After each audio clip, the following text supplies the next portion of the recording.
Muchos piensan que en el mundo hay suficiente riqueza y que el problema está en su distribución, y que si repartimos los billones de dólares de gente como Bill Gates o Jeff Bezos equitativamente, mediante impuestos redistributivos y confiscatorios, podríamos aliviar la pobreza mundial.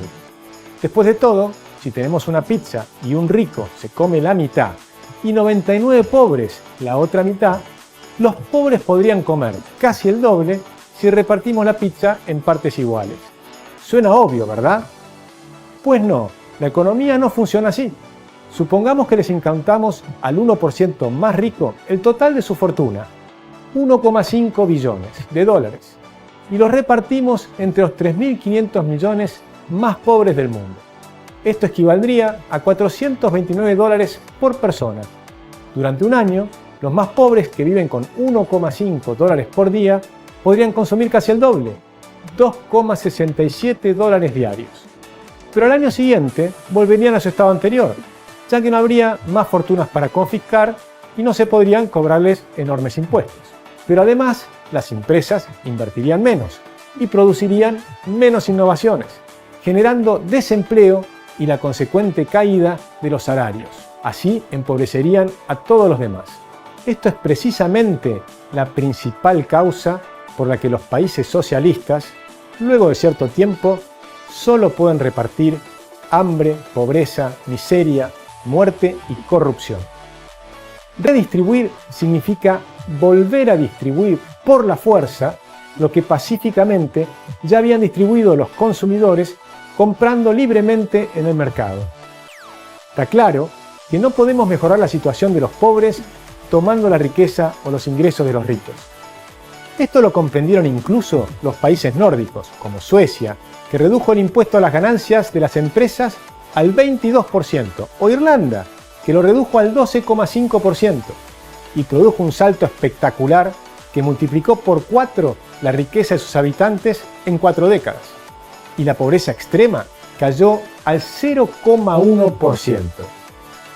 Para eliminar la pobreza, necesitamos que las economías sean más libres y competitivas, aumentando la productividad y cuidando que no existan privilegios, ni prebendas, ni protecciones especiales para ningún empresario.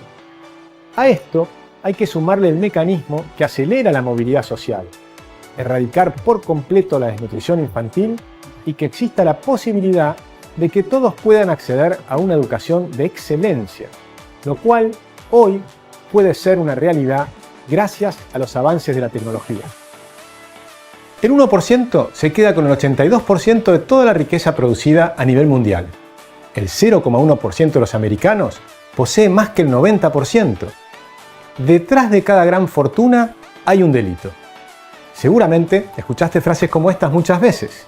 Incluso intelectuales de renombre sostienen que el sistema capitalista opera en favor de los más ricos. Para el premio Nobel Muhammad Yunus, por ejemplo, la riqueza actúa como un imán, y el imán más grande atrae de forma natural a los más pequeños. Así, las fuerzas unidireccionales concentran la riqueza, haciendo que cada vez haya menos ricos y más pobres. Esto lleva a que la gente envidia naturalmente a las personas ricas, transformándose en una bomba de tiempo que destruirá todo cuanto hemos creado. Es indignante, ¿verdad? Pero, ¿y si no es cierto? Empecemos por el principio. Históricamente, más del 95% de la población vivía en la más extrema pobreza. Los ricos y privilegiados eran muy pocos. Esto cambió drásticamente en los últimos 200 años, cuando en los países que adoptaron instituciones que garantizan el respeto a la vida, la libertad y la propiedad privada, florecieron el comercio, la industria, la creatividad y la innovación. Esta revolución industrial aumentó la productividad de manera asombrosa. Cayeron los costos y se desató una tremenda explosión de producción de bienes y servicios, permitiendo un aumento exponencial de la población. Si nos enfocamos en los que menos tienen, veremos cómo se beneficiaron. La gran mayoría logró salir de la pobreza extrema, que se redujo del 95% al 36% en 190 años. Ese primer paso fue definitivamente el más duro, pero estuvo acompañado por un descenso dramático del hambre, de la mortalidad infantil y en todo el mundo, inclusive en los países más pobres del África.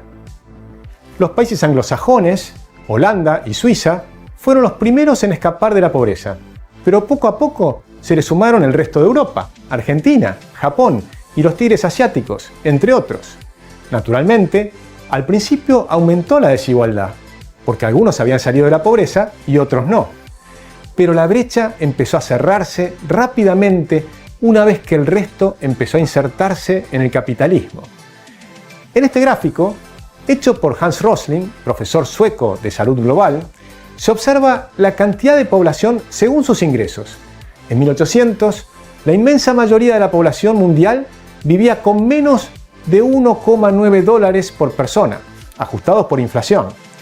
170 años más tarde, Europa y gran parte de América habían escapado de la pobreza. El ciudadano promedio vivía con 13 dólares por día. En China y la India, sin embargo, la inmensa mayoría de las personas seguía viviendo con menos de 1,9 dólares y no participaban todavía del comercio internacional. En 1979, la brecha entre Estados Unidos y China era de 34 veces. Efectivamente, los países capitalistas se habían alejado. Pero para el 2019 ya no existirían dos jorobas entre países desarrollados y subdesarrollados. El 90% de la población salió de la pobreza extrema y la diferencia de ingresos promedio entre Estados Unidos y China cayó de 34 a 4 veces. La brecha entre países ricos y los países pobres que adoptaron, aunque sea parcialmente, el libre mercado, se redujo notablemente. El capitalismo es el único sistema que permite el ascenso social masivo. La población que vive con menos de 1,9 dólares se redujo a nivel mundial de 1.900 millones en 1990 a 650 millones en el 2018. Es decir, cayó del 36% a menos del 10%, en apenas 28 años. Se trata de la más rápida disminución de la pobreza en la historia de la humanidad.